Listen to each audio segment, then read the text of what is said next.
একে একে বেরিয়ে আসছে পিএসসির প্রশ্ন ফাঁসে জড়িতদের বিপুল বিত্ত বৈভবের তথ্য।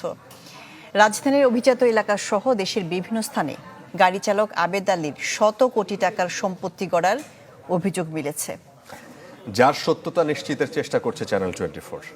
আর এছাড়া প্রশ্ন ফাঁস চক্রে অভিযুক্ত আরেকজন পিএসসির সহকারী পরিচালক, তার নাম আলমগীর কবির, তার বেশ কিছু সম্পত্তির তথ্য মিলেছে।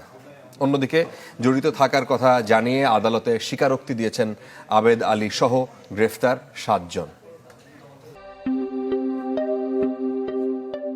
পিএসসির চেয়ারম্যানের সাবেক গাড়ি চালক আবেদ আলী, বেতন সর্বসাকুল্যে 25,000 টাকা, কিন্তু তার বিত্ত বৈভব হার মানাচ্ছে শিল্পপতিদের। ঢাকাতে আমার 7 তলা বাড়ি আছে, একটা 11 তলা বাড়ি আছে একটা। আমার পাওয়ার কিছু নেই আলহামদুলিল্লাহ। আমি 71 শতক জায়গার ভিতরে আমার মসজিদ দিয়েছি, ঈদগাহ দিয়েছি, পাবলিক লাইব্রেরি আছে, আমার নিজের গোরস্থান বানিয়ে রেখেছি। এখন একটা বাড়ি করতেছি, বাড়িতে প্রায় 3 কোটি টাকার মতো অলরেডি খরচ হয়ে গেছে। গ্রামে গড়েছেন সুরম্য অট্টালিকা। রাজধানীর অভিজাত এলাকায় 2টি বাড়ি, কয়েকটি ফ্ল্যাট, দোকান ও মার্কেট।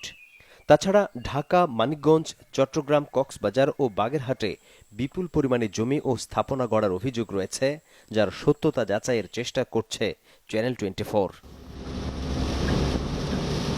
মাদারীপুরের ডাসার উপজেলার পশ্চিম বোতলা গ্রামের আব্দুর রহমান মীরের ছেলে তিনি। 4 ভাই বোনের মধ্যে মেঝো। জীবিকার তাগিদে মাত্র 8 বছর বয়সে ঢাকায় আসেন। সদরঘাটে শুরু করেন কুলির কাজ। পরে গাড়ি চালানো শিখে বাগিয়ে নেন বাংলাদেশ সরকারি কর্ম কমিশন পিএসসির গাড়ি চালকের চাকরি। গ্রামে নিজেকে পরিচয় দিতেন শিল্পপতি হিসেবে, চড়তেন বিলাসবহুল গাড়িতে। তার ছেলে সোহানুর রহমান সিয়ামও ব্যবহার করতেন দামি গাড়ি। হঠাৎ সে কোটি কোটি টাকার সম্পদের মালিক, এটা কেমনে সম্ভব? এটা নিয়ে তো একটা প্রশ্ন। সত্যিকার অর্থে সে এত সম্পত্তির মালিক কিনা সেটাও আমি জানি না। যদি এত সম্পত্তি, এত টাকা পয়সার মালিক হয়, এটা একটা অসম্ভাব্য বিষয় বলেই আমার মনে হয়। সৈয়দ আবেদ আলী, উনি এবং আরও বেশ কিছু লোক প্রশ্নপত্র ফাঁসের সাথে জড়িত থাকায় সিআইডি কর্তৃক গ্রেপ্তার হয়েছেন। তো ইতিমধ্যে এই বিষয়ে ওনার যে গ্রামের বাড়ি ডাসারে ব্যাপক উত্তেজনা এবং চাঞ্চল্য রয়েছে। ওখানে আমাদের নজরদারি অব্যাহত আছে এবং আমরা আইনগত ব্যবস্থা নেওয়ার জন্য আমরা বিষয়টি খতিয়ে দেখছি। প্রশ্নফাঁস চক্রের সদস্য হিসেবে যে 17 জন গ্রেপ্তার হয়েছেন, তাদের একজন পিএসসির সহকারী পরিচালক আলমগীর কবির। তার গ্রামের বাড়ি নওগাঁর বদলগাছি উপজেলায়। একসময় টানাটানি করে সংসার চালালেও পিএসসির চাকরি যেন আলাদিনের চেরাগ হয়ে এসেছে তার কাছে।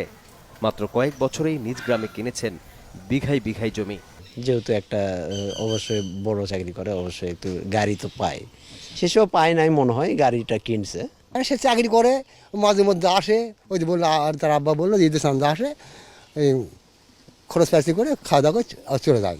মাটির চৌকি বানিয়ে থেকেছে, নিজে দেখেছি।